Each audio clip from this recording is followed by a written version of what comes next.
വീട്ടിലൊക്കെ എങ്ങനെയുണ്ട്? വീഡിയോസ് ഒക്കെ ചെയ്തിട്ട് ഭയങ്കര അടിപൊളിയാണോ? വീട്ടില് നല്ല പേരാണോ? വീട്ടിലത് ഇവിടെ മാതാജി ഉണ്ട്, വേണി ചോദിക്കാം. അല്ല, ഞാൻ അവിടുത്തെ പുല്ലുവില. കണ്ടു. അല്ല, വീട്ടുകാർക്ക് അങ്ങനെ കുഴപ്പമൊന്നുമില്ല. കുഴപ്പമില്ലെന്നല്ല, വീട്ടുകാർ കാണാറില്ല. വീട്ടുകാർക്ക് അറിയാൻ പാടില്ല. ഞാൻ വീഡിയോ ചെയ്ത് പുറത്തിറങ്ങി ചിലര് കൈയൊക്കെ തന്ന് നമുക്ക് ഇന്ന ആളല്ലേ വീഡിയോ കണ്ടു നല്ല ഇവിടെ സംഭവിക്കും. എന്നൊക്കെ അങ്ങനെ ചോദിക്കുമ്പോ വീട്ടുകാര് ഇവനാ എന്നുള്ളൊരു ഒരു സംഭവമാണ്. അല്ലാണ്ട് അങ്ങനെ വേറൊന്നുമില്ല. ഇപ്പൊ ഈ അടുത്താണ് അമ്മയൊക്കെ ചിലപ്പോ വീഡിയോസ് കാണാൻ തുടങ്ങിയത്. ആ ഒരു റൂമിൽ കിടന്ന് കാണിക്കുന്നത് ശരിക്കും പറഞ്ഞാൽ ആരും ഇവിടത്തെ ഉള്ള വീട്ടില് ആർക്കും അറിയത്തില്ലായിരുന്നു ഈ വീഡിയോ വരുന്നതിന് മുമ്പ്. എനിക്ക് ഇങ്ങനെ ഒരു മുഖമുള്ളത് വീട്ടുകാർക്കൊന്നും അറിയാൻ പാടില്ല. മറ്റേ വാസോണ്ട് എന്റെ ബീജി ഇടണേ എഡിറ്റർ. അല്ല, നമ്മള് വീഡിയോ ചെയ്യണ ഇപ്പൊ അറിയാം.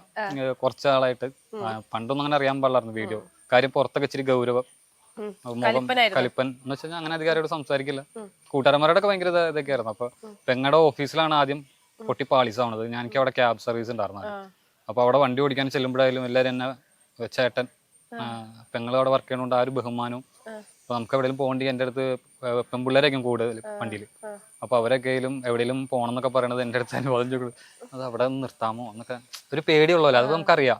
നമ്മളത് ഉള്ളിൽ എൻജോയ് ആയിരിക്കും. ഓ, എന്നെ കണ്ട് പേടിക്കുന്നു. ഞാൻ നന്നായിട്ട് മുതലെടുത്ത് വരാറുന്നത്.